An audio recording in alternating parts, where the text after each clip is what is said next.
The seventh head, the U.S.-led coalition, Babylon the Great. We have spoken a lot about Babylon already.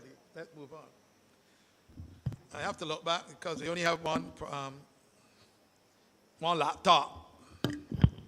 So I have to look back. It's going to be a little awkward, but I have to look back and share some of the information. John the Revelator describes the last power to wage war upon the people of God in the end time. What power is that? Anybody? The last power to wage war upon the people of God. What power is that? Anybody knows? No? The papacy? All right. Let's read Revelation 13. It's right there for you. 11. And I beheld another beast coming up out of the earth, and he had two horns like a lamb, and he spake as a dragon. All right. At first, this power appears innocent like a lamb upon its rise. But the prophecy predicts that it will speak as a, I want you to pay close attention to this, speak as a dragon. Let's see how this ties in with some other chapters in Revelation. All right? The Bible says it will be that old serpent, the dragon, and Satan. That's the dragon. That's what we're talking about.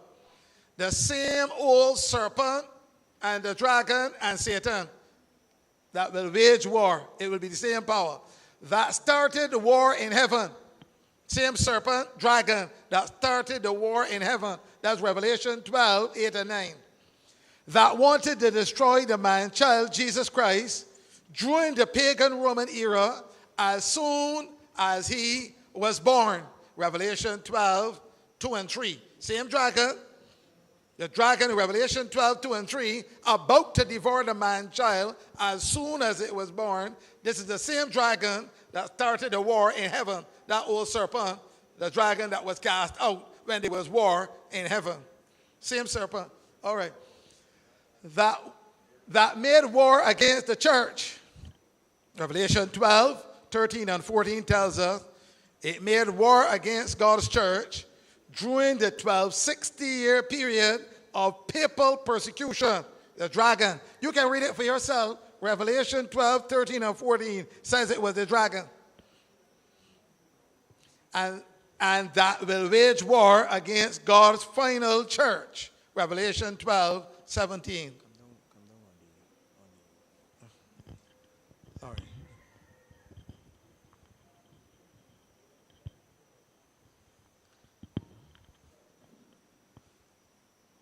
Revelation 12, 17.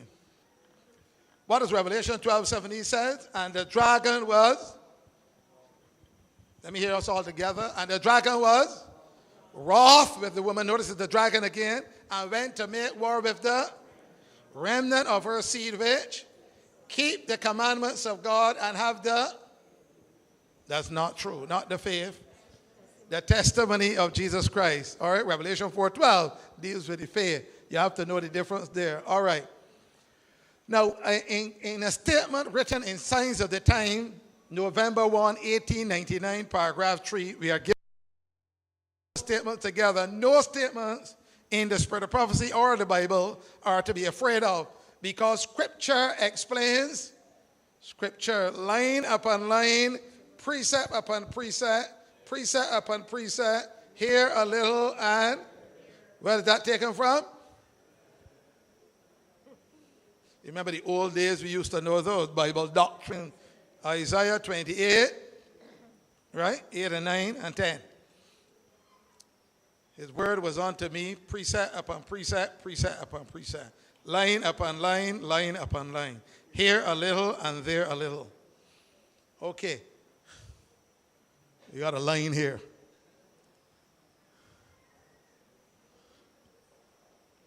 So I'm going to give you this quotation, a very powerful statement. I'm going to listen to it because I recognize that a lot of statements that appear contradictory are all in harmony. All in harmony. Here's the statement. Under the symbol of the great red dragon, all that I just gave to you, a clear line of the war starting in heaven with the dragon, Then the dragon about to devour the man-child. Then the dragon persecuting during the 1260 years. Then the dragon raising war in the final church. Listen to how the spirit of prophecy crystallizes all of that. I found this statement after I had put down that line. But listen to perfect harmony. Under the symbols of the great red dragon, a leopard-like beast and a beast that had horn with lamb-like horns, the earthly governments, which would especially in trampling upon God and persecuting his people, were presented to John. The war is carried on till the close of time. The people of God, symbolized by a holy woman and her children, are represented as greatly in the minority. In the last days, only a remnant still existed. Of these, John speaks as they which keep the commandments of God and have the testimony of Jesus Christ. I like that. Watch it now. Watch the line she comes down.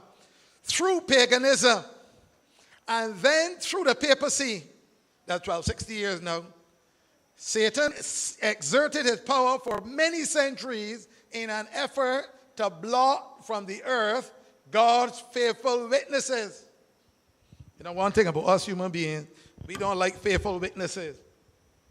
Somebody asked just now, why people sometimes don't want to come to counselors. So we have an example of that in the Bible where a man wanted counsel, but he didn't want to go to Micaiah, that's the prophet. And the Lord directed him to go to Micaiah. He said, Micaiah is going to tell me just what I don't want to hear. And then he decided that he would go upon the advice. And when he went, Micaiah told him what would happen, or he would lose the battle, or he'd be killed. And then he said, you see what I tell you now? That's why you didn't want to go to him. So sometimes that's the reason why we don't want to come. Go to counselors, that is. All right. But God has always had faithful witnesses. And one of the characteristics of faithful witnesses is that they are not afraid to speak the truth. They are not afraid of people's faces. Not because of any other reason than that God has put his power, his courage in their hearts. They are not afraid of people's faces. Pagans and papists are actuated by the same dragon spirit. I like that statement. Pagan and papists are actuated by the same dragon spirit. They differed only in that the papacy, making a pretense of serving God, was the more dangerous and cruel foe. Through the agency of Romanism, Satan took the world captive. The professed church of God was swept into the ranks of this delusion. And for more than 1,000 years, the people of God suffered under the dragon's ire. So that's how the dragon is operated. So basically, the final power that will go off the stage is really the dragon. Final one. But the dragon is working all through those powers. Paganism, Protestantism, whatever it may be. Romanism, whatever it is working through all of those powers. All right. This statement finishes off. And when the papacy, robbed of its strength, was forced to desist from persecution, watch it now, John beheld what? Another to echo the dragon's voice and to carry forward the same cruel and blasphemous word. This power, the last that is to wage war against the church and the law of God, was symbolized by a beast with lamb-like horns. Signs of the Times, November 1, 1899, paragraph 4. Interesting, huh? Interesting, this statement here. But we will soon find out that it will start off the work of persecution, and that others will join in and assist in that work of persecution. It will be leading on, setting the example, doing the pushing, as it were, to achieve all the person. It will supply the power, as it were, the military power to accomplish the ends of popery. A lot is brought out here, so let me just move straight on.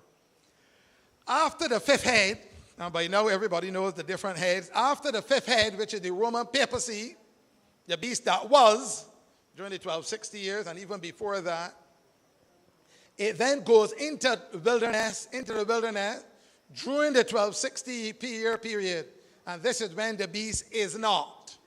So you have the five that are fallen: Babylon, Medo-Persia, Grecia, pagan Rome, then the fifth head, papal Rome. Then you have the is not period. Those are the five in which the beast was.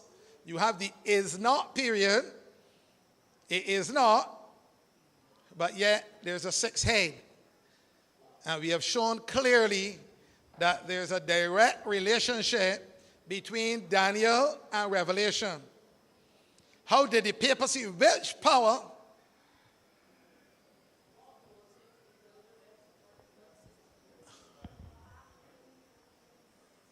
it then goes into the wilderness. Oh, sorry. After the 1260 year period. Right. Sorry, it should be after. And this is the time when the period the beast is not. All right. Thank you, Sister Flo. You're following. Anybody else picked up that? All right. Good. I think I have to give you a quiz like this. Put in some things and, because that's how the final deception will come, right? It will come looking like truth, but all right. During the is not period, we are told that the sixth head is the one that rules.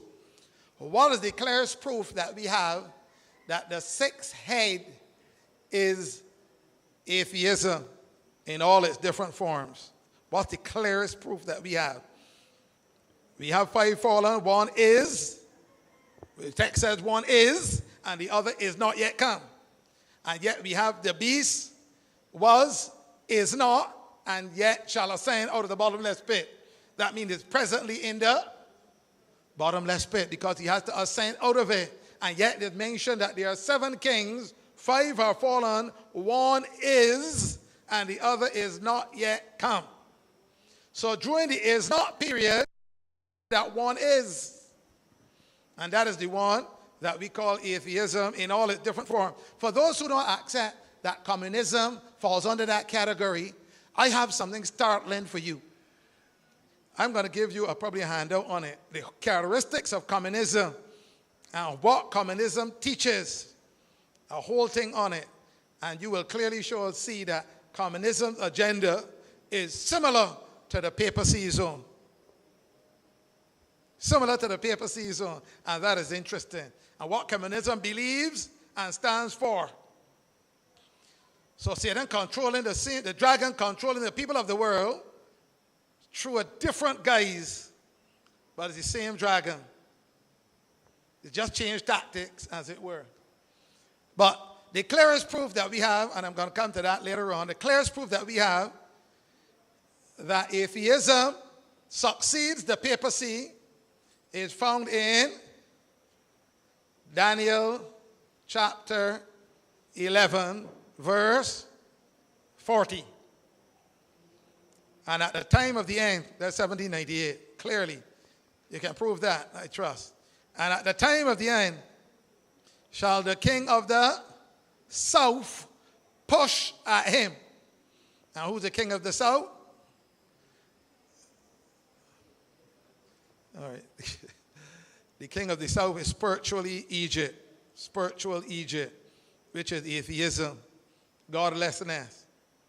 Any anti-God or anti-Christian forces seeking to persecute God's people.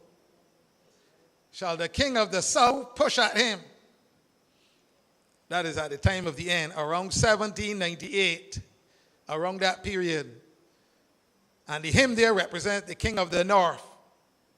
And the king of the north there represents Babylon, spiritually the papacy. And then it comes back and says, and the king of the north shall come against him like a whirlwind. I have a whole thing on that one, all right? The king of the revision, of course, with a little additional understanding, clarification.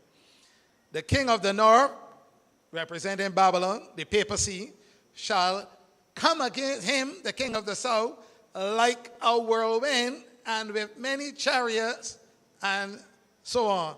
And that he shall enter also into the countries, and many shall be overthrown.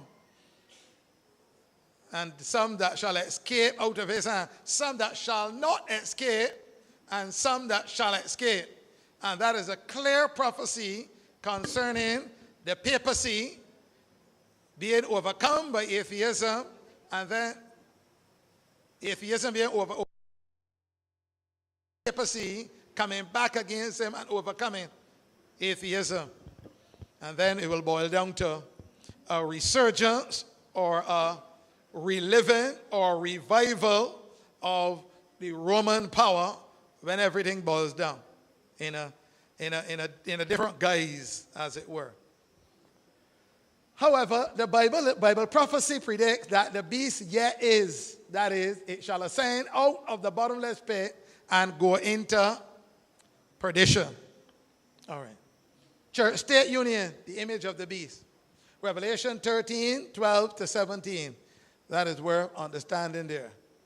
Most of us are familiar with Revelation 13, 12 to 17. Revelation, turn there with me, Revelation chapter 13 and verse 12.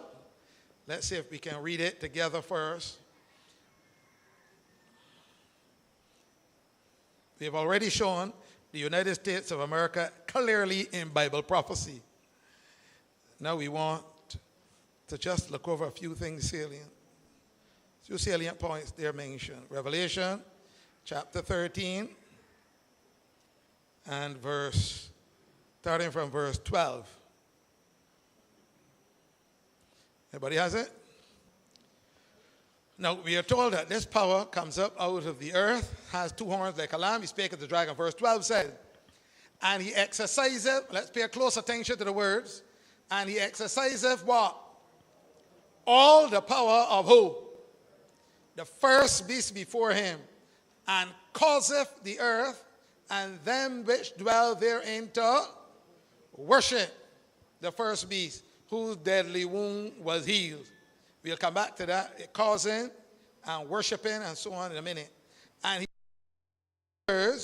so that he maketh fire come down from heaven on the earth in the sight of men. Who did that in the past? True prophets of God. So who will this be? A false prophet. And this fire here is not just literal fire, but the fire of the Holy Spirit. A false Pentecostal revival, as it were. Verse 14, and deceiveth them that dwell on the earth by the means of those miracles which he had power to do in the sight of the beast, saying to them that dwell on the earth that they should make an image to the beast, which had the wound by the sword and did live. And he had power to give life unto the image of the beast, that the image of the beast should both speak and cause that as many as would not worship the image of the beast should be killed.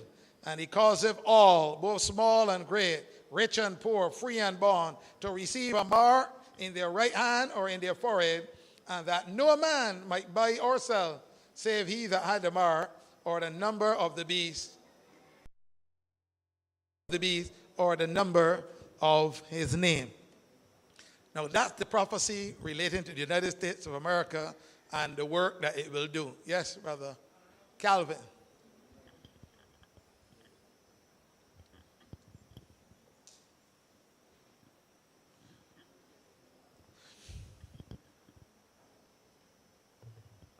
Good evening.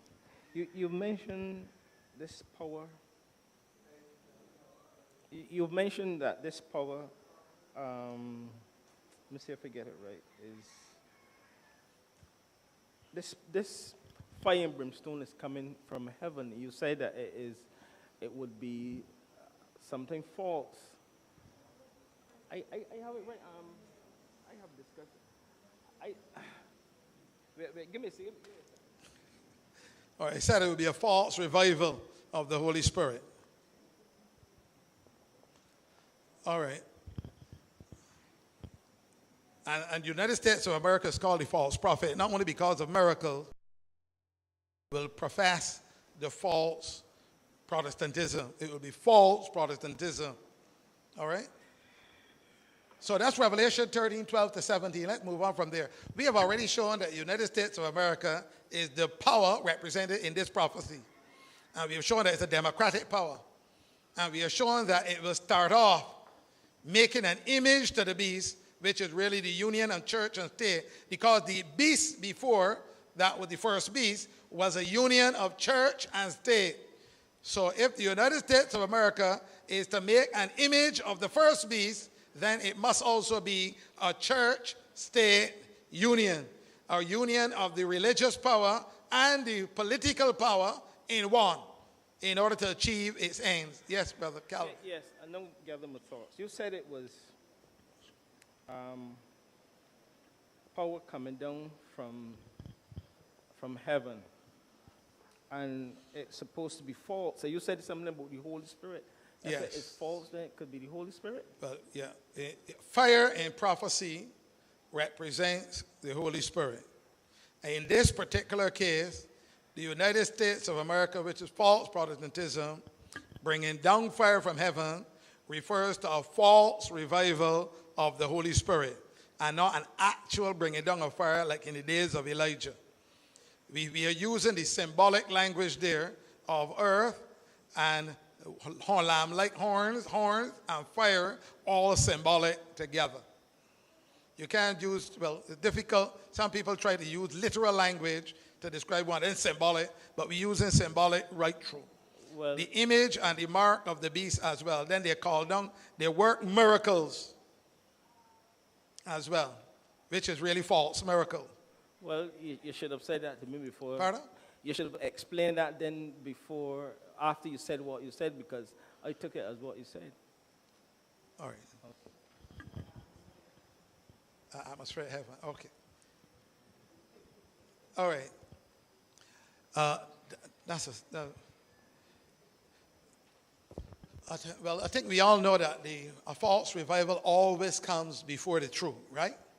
Satan always counterfeits what God does. So the Elijah story is a perfect replica of end time function of this false prophet. Elijah was a true prophet, but we're going to have a manifestation of counterfeits that will seek to counterfeit all that God has done. But this Pentecostal fire is a false revival. All right. Of course, the other aspects may come literal when Satan in his last drama appears to be Christ and impersonating the second coming of Jesus Christ. That is when he will do a lot of things literally, but that's after the closure of probation. It is when the USA makes an image to the first beast that the image of the beast will be formed. That's that point there. It is when the USA makes an image to the beast, the first beast, that the image of the beast will be formed. Revelation 13 and 14. The first beast was what kind of union? A church-state union in which the church leaders used the state to persecute and sentence to death true Christians in the past using religious laws. Are you following me there? That's first church-state union. What will be a replica or an image of that first beast be like? At the time of Jesus, we have an application to at the time of Jesus. And it's interesting that after these points are made, sometimes I find exact quotations that describe the same thing. And that is what makes it amazing to my mind. At the time of Jesus, there was a church-state union. At the time of his crucifixion, around that time, there was a church-state union. The religious wicked Jews used the ungodly Romans to persecute and to put Jesus to death. Pharisees, Sadducees, Herodians, and scribes all teamed up together to persecute and to put Jesus to death. There was a conspiracy a confederacy, a bond of union for a common purpose. You remember the statement the servant of the Lord gave when she says that the churches, the Protestant churches, will unite upon points of doctrine that they have in common. In other words, we are hearing a plea now that we should put away our doctrinal differences. Why try to be so singular? Why try to be so peculiar? Why try to be so odd or different? Why not let's move together? That's what ecumenism is all about. Let's put away the differences that we have, among ourselves, and let us unite upon points of doctrine that we have in common. Let's exalt Jesus. Well, you can join us in our marches and join with us. Why not? I don't know how much these marches achieve, but a lot of people always marching up and down. And then they're saying that we are odd or straight-laced if we don't join them. There's a confederacy and a confederacy, a bond of union for a common purpose. Even though there were differences between the Pharisees and the Sadducees concerning the resurrection, and the Herodians and the Pharisees, even though there were sharp differences, they're all united together upon the common goal and purpose to get rid of Jesus Christ. And that is exactly what will happen in the final going down. This same scenario was played out when Queen Jezebel, and Jezebel being a woman represents what? Apostate church. A woman in prophecy represents a church. Apostate church used King Ahab's seal. What is that? What was King Ahab's seal? The power and authority of the state to do what? To accomplish her ultimate goal. What is that? That is to persecute and to destroy Naboth, God's people, to possess his vineyard.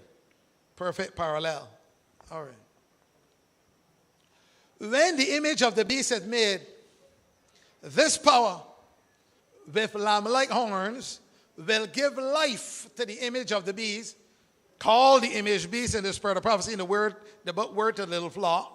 It will give life to the image to the beast, called the image beast, that the image of the beast should both speak and cause that as many as would not worship the first beast, the image of the beast, should be killed. I'm going to highlight those. I highlighted those for a reason. Speak, worship, and be killed. After the image of the beast is formed, the next step will be to enforce its mark, which is Sunday keeping made compulsory by law. Well, they pause there to answer the question. Does anybody today have the mark of the beast? Eh? Does anybody today have the seal of God? The answer is no. Both the seal of God and the mark of the beast are of end time, or what we call apocalyptic application. It has not been formed yet. Nobody has received as yet the image to the beast. The mark of the beast or the image to the beast. The image to the beast has not been formed as yet. Nobody has the number of his name as yet. They are end time application. But individuals today can be developing and imbibing the principles of the mark of the beast or the principles of the seal of God. Because what does the seal of God involve? The seal of God involves a settling into truth intellectually and spiritually so that we cannot be moved. So there's a settling into the truth progressively in preparation to having the final fixture of the seal of God's approval. And God's approval will be marked by the outpouring of the latter rain. God's seal of approval will be the outpouring of his latter rain upon those individuals who have gotten the victory over every wrong word and deed. You remember that statement? That none can receive the latter rain until they get the victory over every wrong word and deed, until they are cleansed of all filthiness of the flesh and spirit perfecting holiness in the fear of the Lord. Then the latter rain will fall upon them as the early rain fell upon the disciples on the day of Pentecost. So there's a preparatory work. We are living during the preparation time. If there's one thing a people should not do, is to take lightly the period of preparation that they have for an event. It is when people don't have knowledge that they're destroyed. A couple years ago, a tsunami hit Indonesia. Well, there was one that recent too, but the one that had 230,000 people in terms of lives taken. And a little girl was on a beach bathing with her family, and she saw the water start to withdraw and all the seashells showing up. And you know, the tourists went out to get the seashells. But a little girl, about 9 years old, had studied up in England and was holidaying. And when she saw that, she had studied tsunamis. When she saw that, she ran to her parents and told them that a tsunami was coming. The adults didn't know. They went out looking for nice, pretty shells. And the family alerted everybody on the beach and those who were going out to go in. A tsunami was coming, and they took the advice of a little girl, and nobody perished on that beach. Nobody perished on that beach. But in all the other places where people knew not the signs of the coming tsunami, they perished. That is exactly what will happen in this final crisis that we have been talking about for a long time. People are ignoring the period of preparation, not studying as they should, wasting time reading junk and also watching junk, and being preoccupied with their time and their attention, not knowing that a religious or spiritual tsunami is about to break upon the world and will destroy many lives. And they're just drifting out, or some just going looking after the treasures that they can see. Now, we have been talking about this for a long time, but it hasn't happened yet. So people are drifting on during the period of preparation rather than taking it seriously. When the crisis breaks, there will be no period for preparation at that time. All the period of preparation would have had to be done before. Would have had to be done before. It cannot be done during the crisis. It will be but too late. So only the Spirit of God can motivate us to see the importance of this preparatory work now, in studying like we have never studied before, in sharing, in being consecrated to God, and being a vessel that is ready for the Master's use. That is what we are talking about. Preparatory work. And what does the Spirit of Prophecy call this period again? The period of grand instruction. Grand instruction. It is the period during for which the purification of the church must occur. Grand work of instruction. That's the word she used. Now, it is the same period in which, after the two calls in Matthew 22, to those who were bidden, come to the feast, and they ignored the calls. They persecuted the first set of servants. They made light of the second set. The master calls, the king calls his subjects together, his messengers, and instructed them concerning the message he wanted them to carry. Listen to the parable. And the king called his servants together and said, the supper is ready, and those who were bidden would not come. Go ye therefore in the highways and hedges, and bid all that you can find, that my supper may be full with guests. That is the period we're living in now, where the king is instructing the servants. After that, it is the loud cry. After that, it's the loud cry. And then the final judgment events that will separate the sheep from the goats, that will lead to the closure of human probation, then the outpouring of the 7 last plagues, then the second coming of Christ. All the events will follow in quick succession after the work of preparation is accomplished. And that is what God is primarily waiting for before any event can occur in the world to bring the close to human history. What God is primarily waiting for now is for the readiness and preparedness of his church. That's what God is waiting for. All right. So after the image of the beast is formed, the next step will be to enforce its mark, Sunday keeping made compulsory by law. And people will be forced to receive the mark, and people will be forced to worship the image of the beast, his mark, his name, and something called his number, something to be worshipped. It can't be vicarious filii dei. It has to be more than that. The number of the beast, something to be worshipped, number one, and number two, that number of the beast is of end time application, meaning nobody has received or has that number in their forehead as yet. It's of end time application, just like the mark of the beast. And that's a different topic by itself. Anyhow.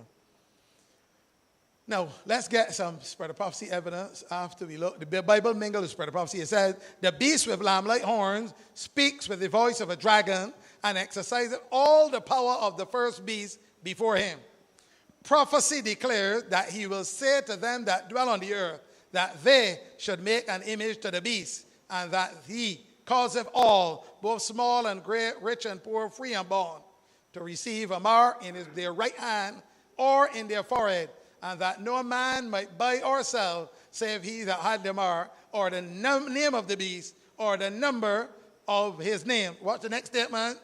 Thus, what? Protestantism follows in the steps of the papacy. In this way, thus, it is in this way that Protestantism follows in the steps of the papacy. November 1, 1899, paragraph 5. Yes.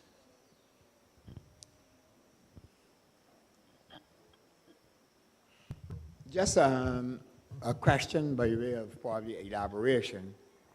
We are talking about the Sunday issue and so on, but there are over approximately 1 billion Muslims in the world who do not worship on Sunday. How are they going to be factored into this thing? All right, that's a good question. Since they are religious, what will Satan do to catch religious people who cannot be persuaded otherwise? What will Satan use? Well, the spread of prophecy mentions Satan will use spiritism and spiritualism to sweep, she says, all the others into her ranks. Remember, religious people are people who are easily persuaded if there's a religious influence that is stronger than their own and that overpowers theirs. And they become fanatical in it when they accept it. So that is what we call the receiving for many people who are just going along with the system, haven't been deceived by spiritualism. Having been deceived by spiritualism, they will be swept into the ranks of Satan and they will be overthrown. That is the same point being brought out in Daniel 11 as well. That when the king of the north enters into the glorious land, enters into the mountain, the whole God's glorious mountain, many shall be overthrown. Some will receive the mark of the beast in their forehead, and some will receive hand, right hand. The Bible says right hand. And they will be overthrown. But whichever way Satan gets you, whether it be the forehead or going along with the system for economic reasons, and that's another one that has a lot of people, whether it be Jews or Muslims, the Arabs, a lot of them are into gold and wealth and all of that. Economics is one way. Military is another way. Deception, spiritualism is another one. That is why we shall learn in a moment now. The devil's three methods of deceptions are the dragon, the beast, and out of each mouth, the mouth of each, comes what?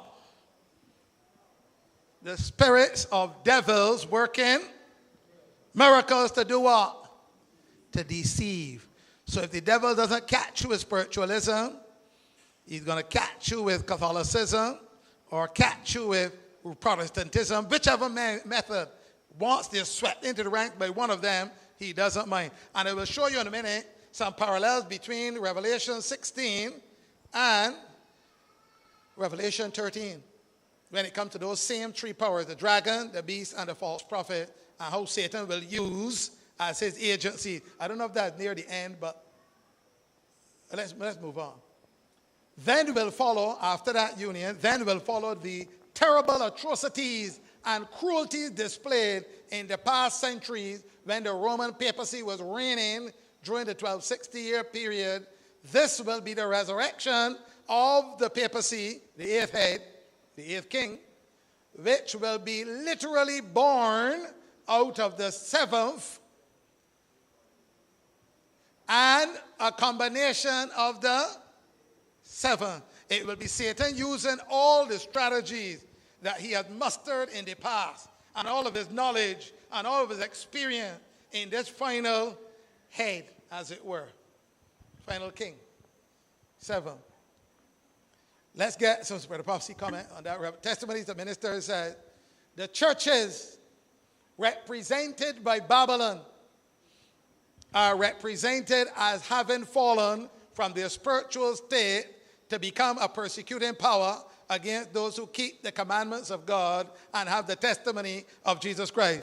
To John, this persecuting power is represented as having horns like a lamb, but as speaking like a dragon. All right. Testimonies of Ministers 117, Evangelism 197. All right. That one. Hear this other quote. Babylon, and this is, Babylon will make all nations drink of the wine of the wrath of her fornication. Every nation will be involved. How many nations will be involved? All. Of this time, John the Revelator declares, and Revelation 18, 3-7, and 17, 13, and 14 is quoted by the servant of the Lord. Revelation 17, 13, and 14. These have one mind. There will be a universal bond of union, one great harmony, a confederacy of Satan's forces. What do we have? A confederacy of Satan's forces, and they shall give their power and strength unto the beast. Thus is manifested the same arbitrary, oppressive power against religious liberty, freedom to worship God according to the dictates of conscience, as was manifested by the papacy when in the past it persecuted those who dared to refuse to conform with the religious rites and ceremonies of Romanism. Last day events 136. In the United States of America, we have all kinds of foolishness occurring. We have those who are atheists, an atheist organization, appealing to the state to prevent pastors from coming into the schools where they are supposed to be religious groups. The argument is the religious groups have to be formed by the students and not to be influenced by any pastors from external sources. And then we have a Christians who are being expelled from university because, again, of exercising their religious right to worship or to conduct study group or whatever have you. What is really happening here? There's a throwing away, the breaking down first of the First Amendment and the slowly breaking down the wall of religious liberty. So that religious freedom really means now freedom from religion. Religious freedom means freedom from religion, rather than the freedom to exercise one's religion. That's being interpreted. Clauses that are being misinterpreted. So we're going to have a resurrection. That's what we're talking about. All right. Here's another statement, last day events. Some people believe that the seventh head is the United Nations. And they quote this. They quote this statement. The statement says, foreign nations will follow the example of the United States. Though she leads out, yet the same crisis will come upon our people in all parts of the world. And that is because they have the sixth head as the America, and then the seventh head as United Nations. But we've already shown what the sixth head is. So the seventh now is what we call foreign nations will follow the example of the United States, though she leads out. So that coalition will be led by the United States of America. Yet the same crisis will come upon our people in all parts of the world because foreign nations will be following the example of the United States. That's the reason why. Brother Peter Broom. I want you to go back about 3 or 4 slides, please. Wait, come back for it. This? Next one. I ain't coming to that yet, though. That's why I skipped that quick. The next one. All right. A universal bond of union, confederacy of Satan's forces.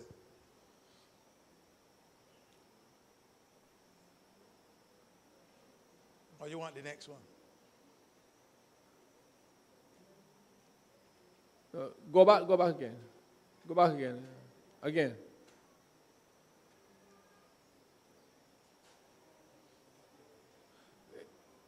She said, I just want to get a definition. She said the churches represented by Babylon. Right.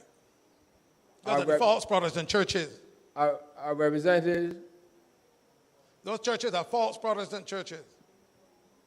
They had a moral fall in 1844, but they would have filled up their cup by the time of the Sunday laws, and they will have another fall, but this time it will be complete. So that's the time when Babylon the Great. Right, and then she went and said to John, this persecuting power is represented as having horns like a lamb, but speaking as a dragon. Right.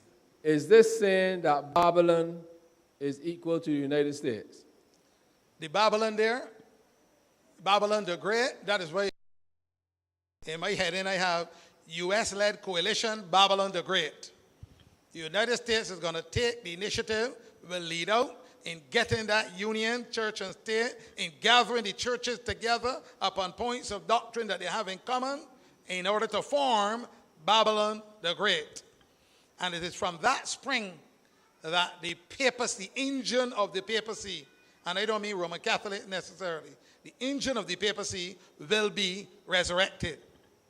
I understand that. Persecute and so on. But I'm trying to get that definition. I can't define other than what is there. So is that definition, is that defining Babylon? Is that statement there defining Babylon as the lamb-like beast speaking like a dragon? That's what I'm trying to... Yes, I would say that. When the United States begin to speak as a dragon, it will be Babylon the Great being formed. So I would agree with that. Yes, Brother Kelman. I have another clear statement of that, though. I just want a little clarity, Brother Saul. Is it true to say, then, that the seventh head is represented by the United States of America? That is what? Who the seventh head represents? Can be described as the seventh head?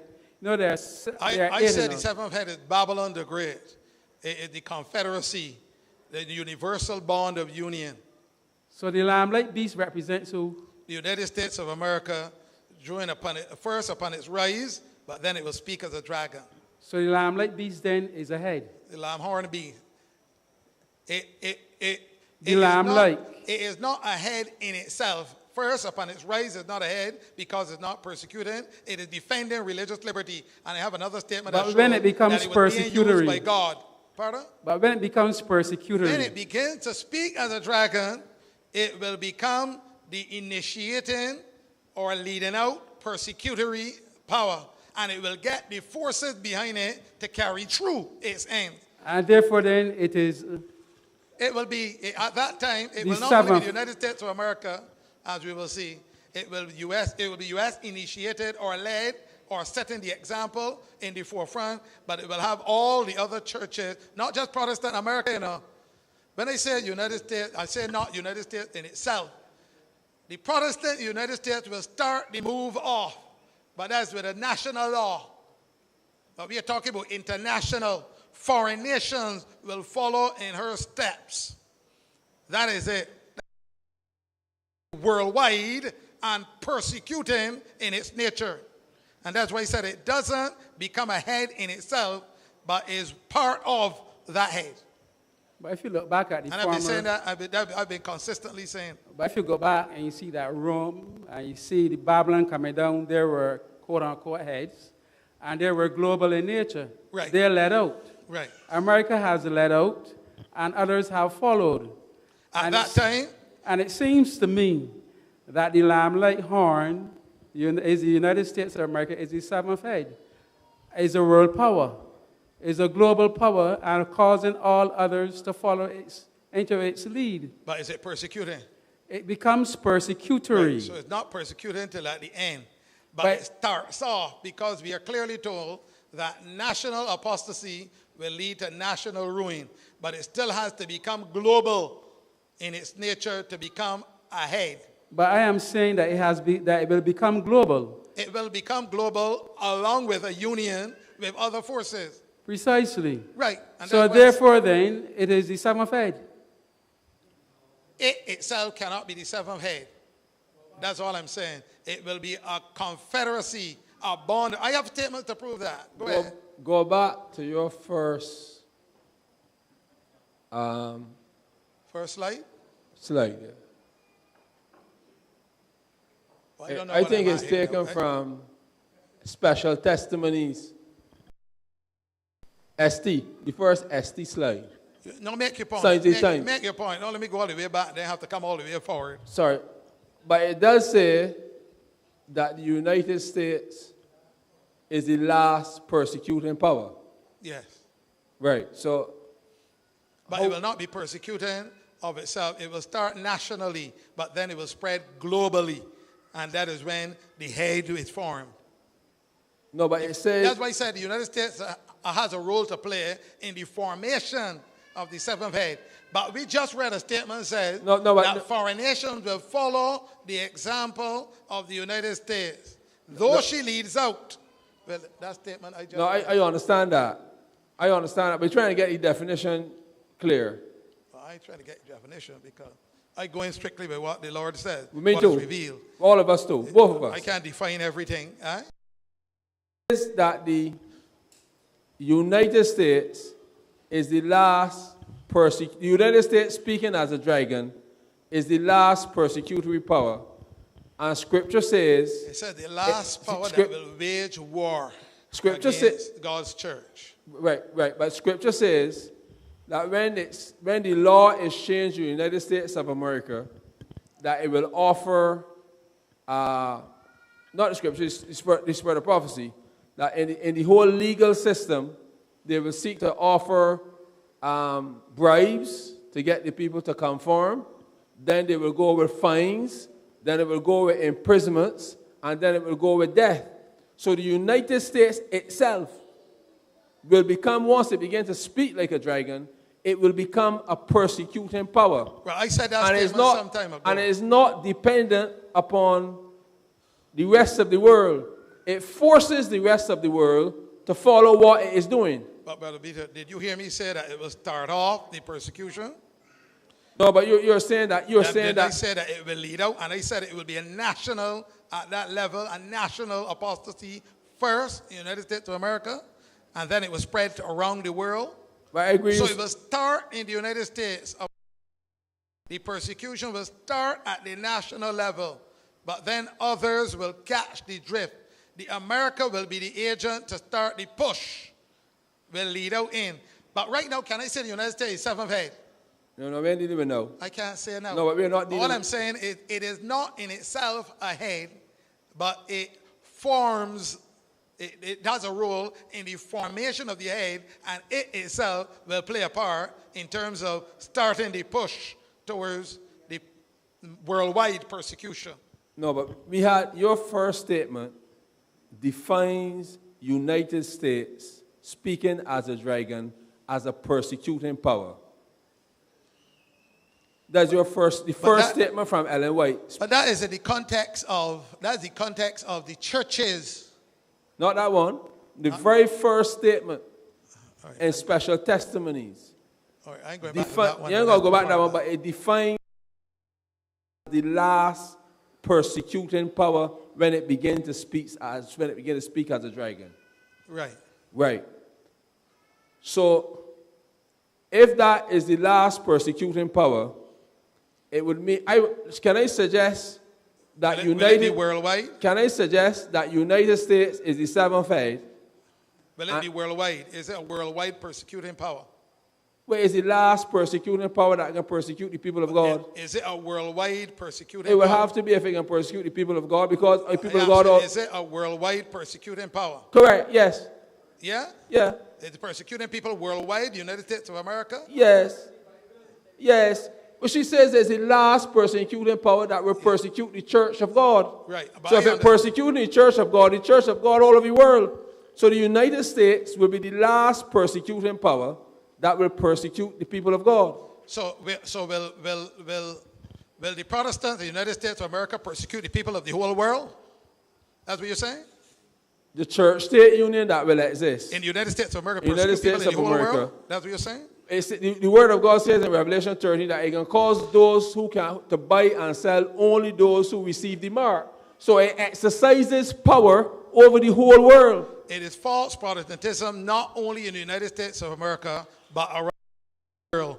That will be the false prophet or false Protestantism. Not the United States of America alone. No. So it would be a mistake to say that it's the United States of America alone. No, we get back to the definition. You see, if we move from the definition. Right, don't let us take up time for that. Hear the other presentation, quotation, and tell me what conclusions you draw from that. All right? I want you to hear the other quotation and tell me what you draw. There's a same question, or? Oh, go ahead, quick. Good evening, brethren. What role will the United Nations play in it? The reason why you ask that is that I understand the United States of America is the head of the United Nations. We're a conference of nations, in Europe, conference there. With the last war, when they still America went ahead and went into Iraq. But now, what I'm saying is that we have seen then the coalition of the church-state union in the Dark Ages, where the religious power and the civil power combine, where the civil power then persecute on behalf of the church. So if you follow the same trend now with the last coalition or church-state union, we have seen now that America, which is like the civil power, the church will give way. No, the civil power will give way to the church in such a way that if you don't conform, then there will be a persecution. So I want to know if the United Nations will be a part of that coalition. Well, the United States of America will get the support of the foreign nations in her leading out role. And in that way, it will go global in its persecutory nature. That is what let me give a few quotes to just substantiate that. All right? But that will come. It's coming shortly here. Now, here I mention thus, and before I mention the thus, I mention this quote.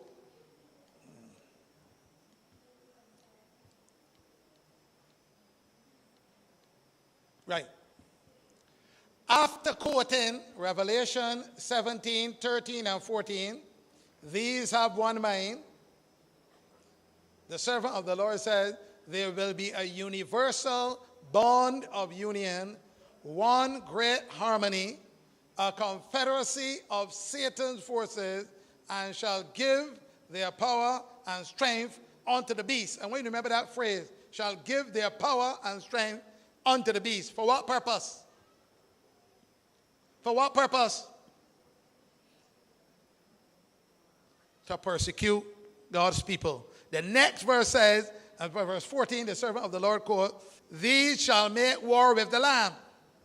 That's the next quote. All right, but let's prove everything. Thus, in this way, is manifest through the union, the confederacy, is manifested the same arbitrary, oppressive power against religious liberty, freedom to worship God according to the dictates of conscience, as was manifested by the papacy when in the past it persecuted those who dared to refuse to conform with the religious rites and ceremonies of Romanism. Next message, book 392. Watch it. Foreign nations will follow the example of the United States. United States will set an example at the national level. Though she leads out, so the United States of America will be leading out. Yeah? Though she leads out, yet the same crisis will come upon our people in all parts of the world. Foreign nations in all parts of the world will follow her example. All right. That's when it will become global in nature. That testimony is volume 6, 395, last day events 135. As America, the land of religious liberty, shall unite with the papacy, enforcing the conscience and compelling men to honor the false Sabbath, the people of every country on the globe will be led to follow her example. Testimonies, volume 6, page 18. So who starts off? United States of America. Who follows the example set? People of every country on the globe will be led to follow her example. Not just church, state, union, in terms of the image to the beast, but also the enforcing of the mark of the beast as well. Last day events 133. The people of the United States have been a favored people. But when they restrict religious liberty, surrender Protestantism, and give countenance to popery, the measure of their guilt will be full, and national apostasy will be registered in the books of heaven.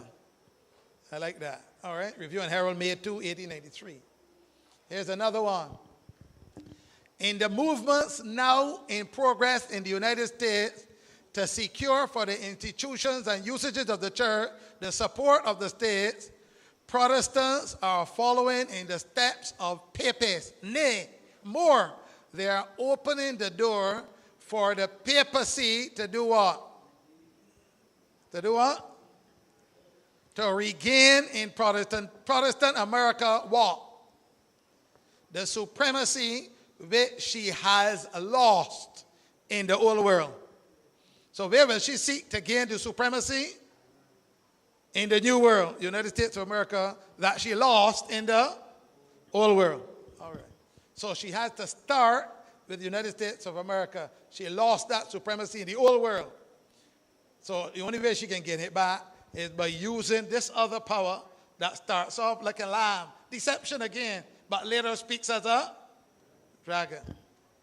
And get others to follow her example. Romanism in the old world and Protestantism in the new will pursue a similar course toward those who honor all the divine precepts. Great Controversy 616. I like this one. This one, can lead to some problems if you don't interpret it the right way. It says when somebody used this here to interpret the United States as the glorious land. I mean, when people are reading it, some people interpret it as the glorious land, United States of America.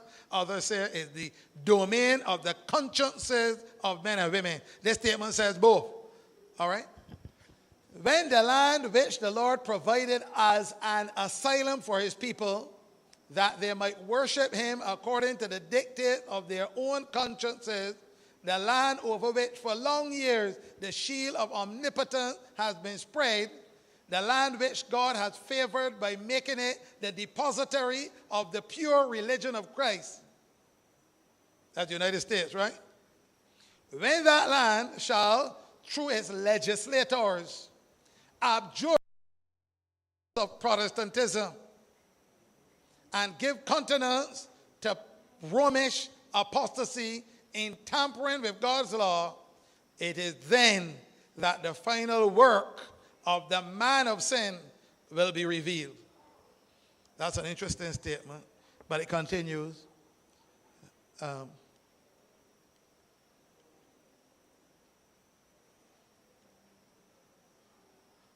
I have missed something there that should have been put in because the quote is not finished. Anyhow, interesting thing about it is that persecution will lead to unity. All right, among God's people. Right now, there's no persecution amongst us, but persecution, we are told, has a way of driving people together. It's like when people are scattered all around, the rain begins to fall. What happens? You run for the nearest point of shelter.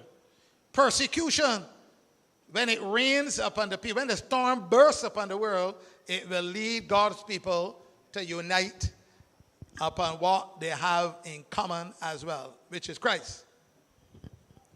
When the storm of persecution really breaks upon us, the true sheep will hear the true shepherd's voice.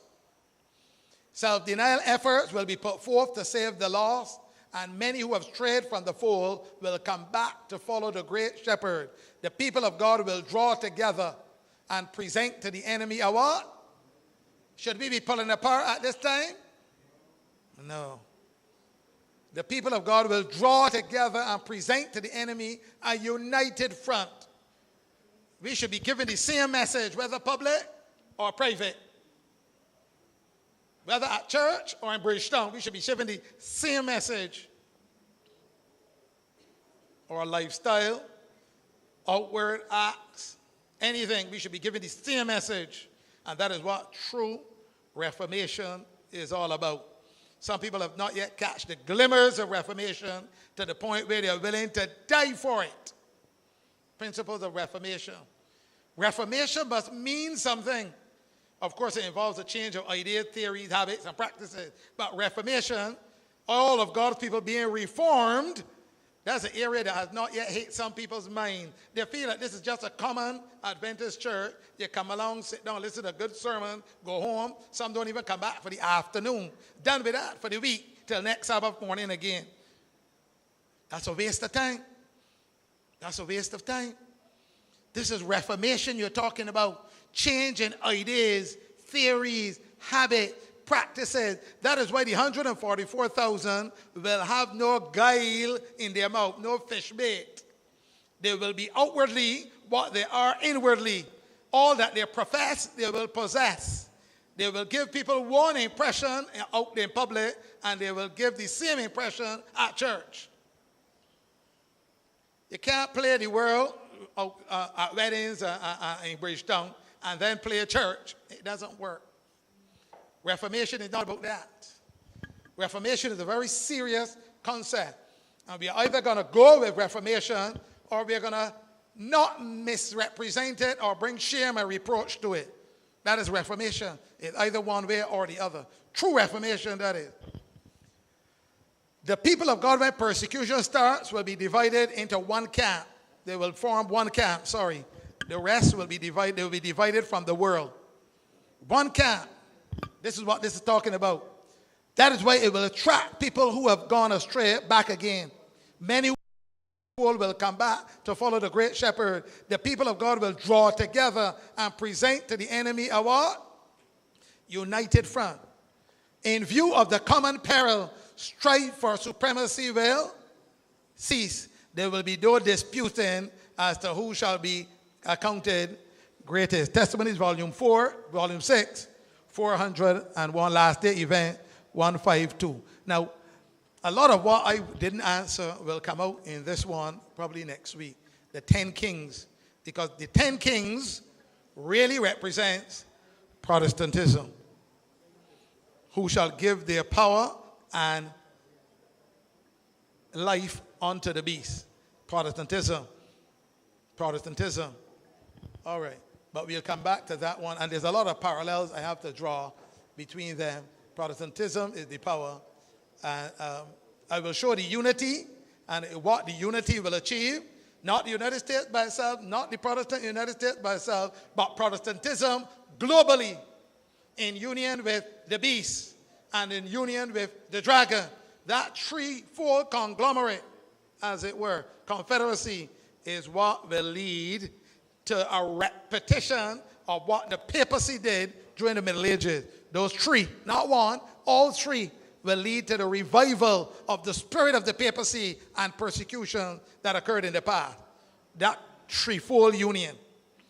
we'll come to this. I'll stop there now. If any lingering question, I will come back to all of these later on. All right? Because I have some parallels here that I would love to be able to give you. The cousin, the can't buy or sell, and the mark of the beast, and what they represent. 3 aspects that they represent, which are parallel to the dragon, the beast, and the false prophet, right there inside of that union. It would be interesting. It would be interesting. All right? But I'll come back to that. All right. Any lingering questions? Because my time is really gone. Any lingering question? All right. Yeah?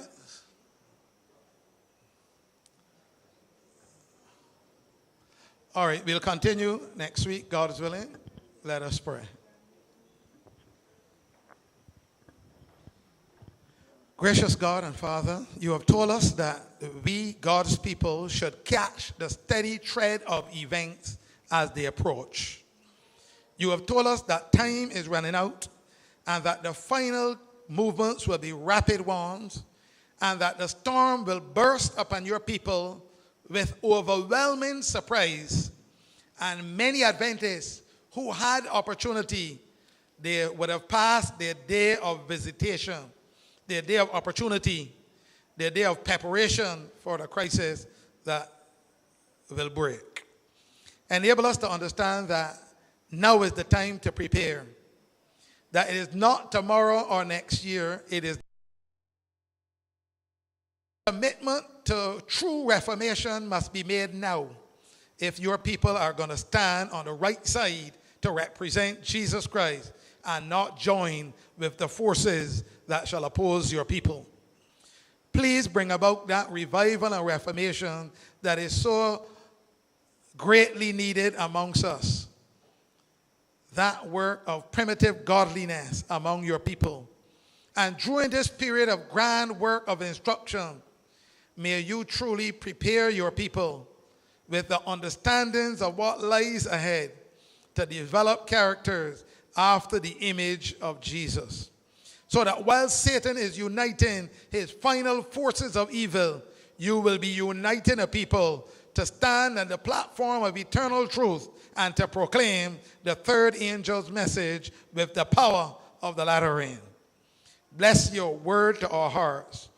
Stimulate and motivate your people.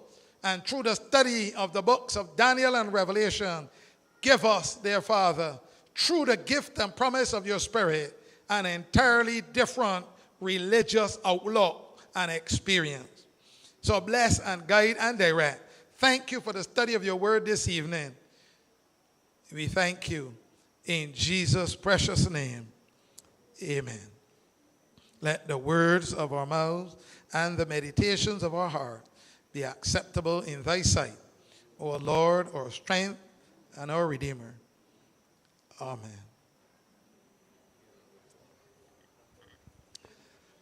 All right, don't miss next week on, and hopefully we can go in from there into the study of the 8th head. The 8th head. From that one into the study of the 8th. All right? Because we have other grounds to cover before we conclude. God bless you.